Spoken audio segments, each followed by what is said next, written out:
आज मैं आपको सुनाने जा रहा हूँ वारा अवतार कथा। इस कथा के सुनने से मनुष्य के सारे पाप घट जाते हैं। तो चलिए शुरू करते हैं।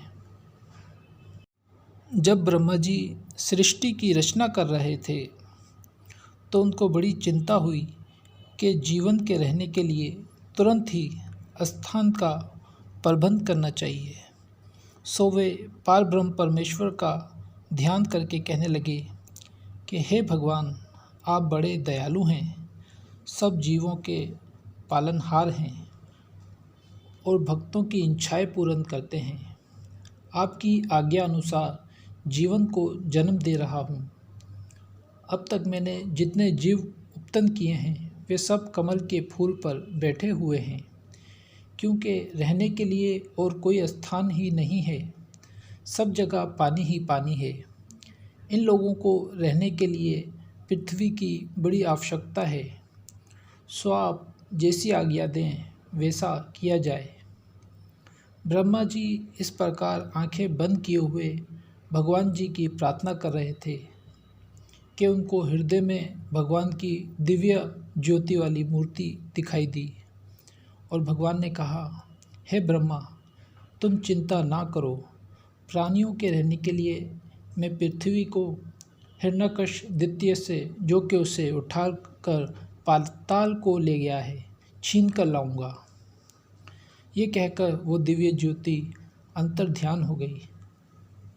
दिव्य ज्योति के अंतर्ध्यान होते ही ब्रह्मा जी को एक छींक आई और नाक से एक बहुत छोटा सा शुकर गिरा, जो क्षण भर में बढ़कर हाथी के बराबर हो गया और गरजने लगा।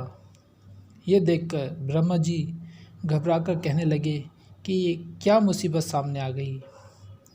जब उन्होंने नारायण जी का सिमरन किया तो मालूम हुआ कि स्वयं भगवान जी ने पृथ्वी को पाताल से लाने के लिए ये रूप धारण किया है। ये बात देखकर ब्रह्मा जी कहने लगे कि हे प्रभु, आपकी लीला परंपार है। आप अपने भक्तों को दिया हुआ वचन भूलते नहीं, इसलिए वारा का अवतार धारण करके पृथ्वी को लाएंगे। ब्रह्मा जी की ये बात सुनकर वारा जी मुस्कुराए और पानी में कूद पड़े और पाताल में पहुंच गए। जब उन्होंने देखा कि हिरण्यकश्यप राक्षस वहाँ से कहीं गया हुआ है और पृथ्वी रखी हुई है, सो वे पृथ्वी को अपने लंबे दांतों में उठाकर ऊपर को चल दिए। जब वारा जी पृथ्वी को लेकर जा रहे थे तो रास्ते में हिरण्यकश्यप मिल गया और उसने उनसे पृथ्वी छीनना चाहिए, जिस पर घोर युद्ध हुआ। हिरण्यकश्यप इतना बलवान था कि देवता भी उसका नाम सुनकर कांप उठते थे, परंतु उस मूर्ख को क्या पता था कि स्वयं भगवान पृथ्वी को ले जा रहे हैं। और वारा जी ने अपने दांतों से उसका पेट फाड़कर पृथ्वी को निकालकर जल के ऊपर ले आए। जब ब्रह्मा जी ने पृथ्वी को आता देखा तो हाथ जोड़कर खड़े हो गए और कहने लगे, हे भगवान, आपने बड़ी कृपा की है जो पृथ्वी को पाताल से ले आए हैं। अब मेरी संतानें और समस्त प्राणी इस पर आनंद पूर्वक रह सकेंगे और अपने वंश वृद्धि कर सकेंगे।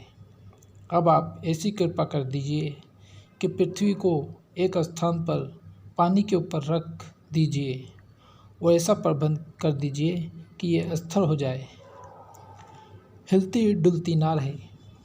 ब्रह्मा जी की ये प्रार्थना सुनकर वारा जी ने पृथ्वी को पानी पर रखा, परंतु वो इधर उधर हिलने लगी और गलने लगी।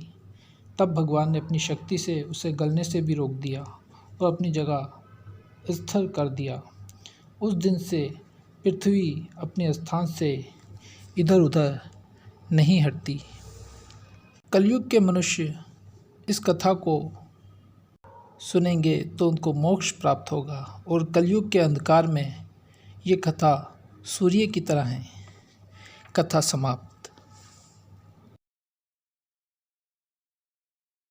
वीडियो पसंद आएगी तो वीडियो को लाइक कर दीजिएगा और चैनल को सब्सक्राइब कर लीजिएगा।